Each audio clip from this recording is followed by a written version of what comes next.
How to unlock Cash App Borrow on Cash App.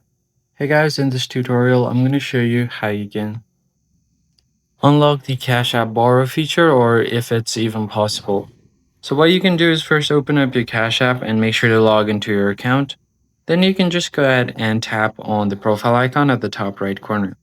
Once you get here, scroll down until you find the support section and then tap on it. And here on the support page, you can just search for Borrow and then tap on the first link. As you can see, your Cash App Borrow is currently not available in US residents. And below is a list of potential factors that may influence a customer's access to Cash App Borrow.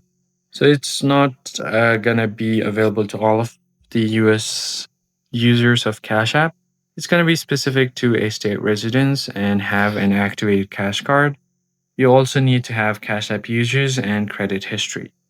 And although Cash App Borrow is not available to you right now, they are working on it to make Cash App Borrow accessible to many users. However, what you can do is go to your cash card, and then here you'll have an option to lock your cards and unlock it.